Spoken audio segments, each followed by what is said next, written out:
8 سال میشود که خوبه. پولش دادن نمیتونه، میزنه سرش میکنه. زمستون در روز یا فقط کوچ میکشم. اینجا مچیده. بور دوچ زندگی در گردن زنکی بشوره. من سعی مردکای دردرن کنم. همه دستیار ندارم چیکار کنم بیجا برم. سید پوچو دینایوا موقتا ساکن دهه ظفر جماعت چاریکاران ناحیه رودکی می باشد. زنگ‌های پیوسته این زنی در چارچوبه حیات حیران مانده ما را وادار ساخت که به زندگی او از نزدیک آشنایی پیدا نماییم. سهولت پوچو با شوهری بیمار و 4 عضو خانواده‌اش در یک حجره خرد که پیشتر طهارتجوی مسجد ده بود زندگی میکنند. این حجره هم جای خواب است و هم آشخانه، هم حمام است و هم حاجتخانه.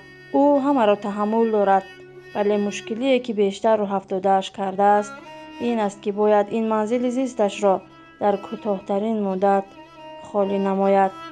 شوهرش مدت 8 سال است که در روی بستر بیماری میخوابد و همگی 150 سامانی نفقه میگیرد. سهولت پوچو یگانه نانآور خانه است که ماهانه‌اش 1000 سامانی را تشکیل میدهد.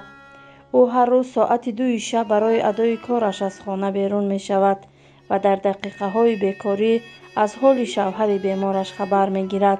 مشکلات من همه که آخی نه خانه دارم نه در دارم نه اردم چی دارم یا بچه ها دارم که بچه ها کم کسله مرده که کارگری نه 8 سال می شود که خوبه چکو کنم که جبرم نمیدونم اینجا مچیده.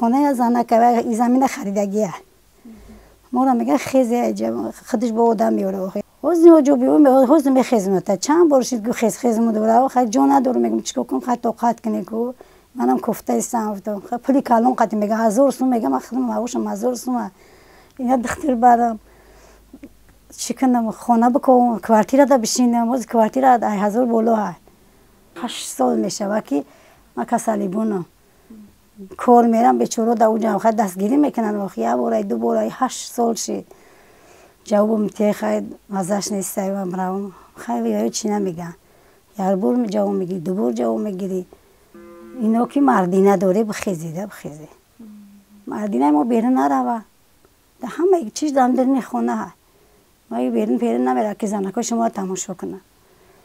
خب فقط شما یک خانه داره؟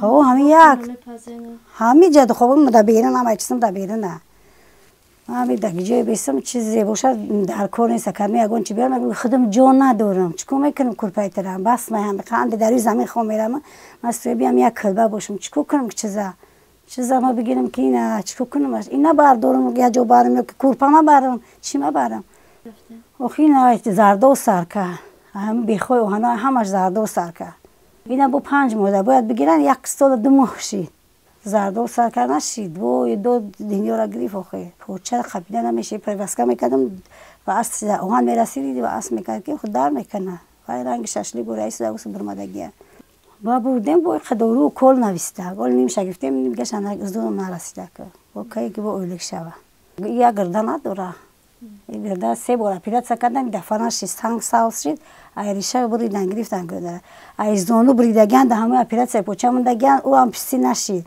ای جوات روش نه استخوان‌ها دوای موندن اوش هم پسی نشید نگریف اکی دفعه میدونم چی کم میکنن میبرن نمیدونم که چی دل نیاد داره بخیر دخترم یک جو میدونم چی دل نیاد داره ای زنکا دور میشینم میگم چیکار کنم از من خونه میرم چیکار کنم گیجو برم سرشم همیجا کلیونکا میپرتم توغره میمونم بخاطر سرشم همیجا میشم گرشاشم استال کدگیم ستیل میمونم همیجا ما بیرونی وابشه نمیبره که شما مردی نداره شما مردی نداره همین گپ خپیدن که شما مردی نداره من از مردینم از سرش همیجا میشم یعنی که هوای توزه همین در تیزه هم هوای توزه در تیزه میکنیم همین خا ماشین میاد به همین جرم خپیده میبریم به ماشین سوار میکنیم بعد نیسا میبریم با همونجا با بچه‌ها میگم یاردا میکنم با میاریم من جوش میشینیم اینجا چند نفر زندگی میکنن؟ یک خانواده؟ خودم مینا دخترم و بچه‌م ویرهم و ویرهم. کرام‌الدین رجبов سابقه 24 ساله آموزگاری دارد. مشکلی بیخانگی و دربدری او را به مهاجرت برد. در یک ساختمان کار را آغاز کرد. بعد از گذشت چند ماه او از بلندی افتاده آسیب جدی گرفت. 8 مرتبه عملیات جراحی را پس سر کرده باشد هم ولی نتیجه دلخواه را ندیده است. چند مرتبه برای گرفتن قطعه زمین عریضه نوشتند. به خاطر جای استقامتی معین نداشتنشان جواب رد گرفتند. سال 1992 این جانب تا 2016 در مکتب تحصیلات میانه عمومی رقم 96 ناحیه سینا همچون آموزگار شده کار میکردم. از بس که شرایط وضبین بود با مهاجرت به روسیه رفتیم. خیلی نصیب و تقدیر بوده.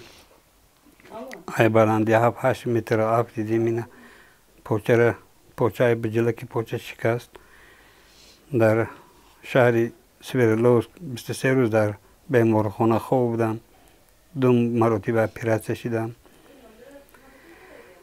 بعد 23 روز جواب دادن اینا اومدیم در وطن خودمون در تاجیکستان عزیزمون. 6 بار دیگه اپراسیون شدیم. هیچ بهبودیش ندیدیم. برای نفقه 150 سومانی. خیلی که آموزگار معلوم 500 600 700 موافق به همون معاشی که میگرفتم به همه نمیخواد نفقه تعیین کردگیم. بور دو چیز زندگی در گردن زنکی بشوراه. ما در پرپسکی شهر نیستیم. من از دیگه جا اومدم. اینوهی ورزوب اومدم در اینجا ما بای کردیم. مکتب هم 96 ناحیه سینا در کار کردیم. در اینجا کوارتیران شیشتیم. شهر تو در روی خط شهر نباشی مثال عریضه را قبول نمیکنه. بنابراین نمیتا گشتیم چیکار کنیم. ما روسیه کار کنی رفتیم که کار کنیم صاحب یک زمین شیم، صاحب یک زندگی من بهبود بخشیم. این عاقبتی مهاجرت در روسیه بودگی. استخوان پوچه هم پسیده 10 سانتی متر پوچه ما بریدن، استخوانش بریدن. این هم خیلی الیزاروس که اپارات موندگی بودن کلونو. در دوام 1 سال من همین هر شب 4 ساعت پس بولت گای کسی تو دادم. اینجا اومد استخوان سوس نه که همه پایون نمیچسبه. 6 باری که اپراسیون میکنم هیچ بی نتیجه. این که من اپراسیون آمودیم 2020 ماهی ایون دا اپراسیون کردم. بعد 5 ماه میشد. بعد 5 ماه بعد اپراسیون گیرن. این که 1 سال زیاد شد. این که 1-2 هفته شد که هم خبرتوی هم سیمو زردو میبره. هوا گرم. هفته ده 1 بار 2 بار پریوسکه میکنم. 2 روز نشده پریوسکه کنیم. هیچ که میارم استالش میمونم. او استال میارم چوی پویش میمونم در اینجا و استالش میارم میمونم وایش گرشوکش میمونم. بلند ایوخی استال. خیلی خودش هم تو میخواد همون. وای سنش توری همش توری میکنم و این کلپام پر پستر میکنم خودش توری میشه. لاو بالا و گرشوکش میمونم بعد تا استال. و استال دیگه چوی پوی در اینجا میبینه چوی هیچی هم نمیخوره. همون چویش میمونه که تشنه پشنه نشود همون. بسیاری وقت نمیتونه فیرود میکنه زنگ میزنه که بیو که نمیتونه بیارن در نان میپزم یگون چی میکنیم که غلط دایمون دای خب میوم بردارم و به هوی هوی میکنم باید تقدیمی یارده میکنه و کار دا باشم زنگ میزنه نتونه اگر میوم یارده میرسونم خیلی کنم میگم جخای جواب بده من مجبورم زالولم خیلی چیکو کنم میگم خب بیچاره جواب میتیان 7 سال شده من در اینجا زندگی میکنم. همین کوچشون در دستشون میگردن. اینجا میرن کوارتیر میگیرن پولش دادن نمیتونن میزنن سرش میکنن. زمستون در روز یا فقط کوچ میکشن.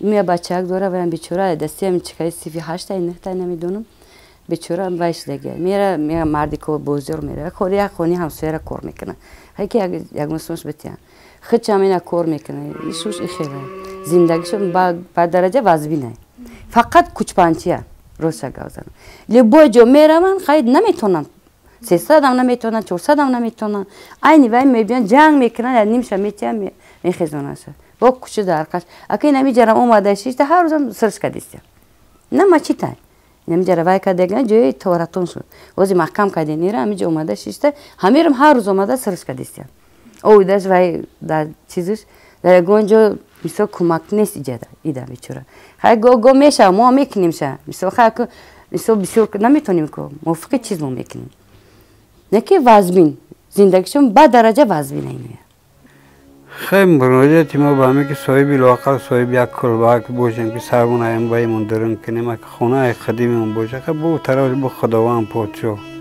مشکلات همی صاحب یک کلبه شام همی سری مردکای درن کنم همه دستیار ندارم چیکار کنم بیجو برم همی معاش خودم با بیجو میرسه امید است که نفران خیرخواه و صاحبکاران تاجیک به این عائله نیازمند دست کمک دراز کرده آنها را صاحب کلبه خواهند نمود.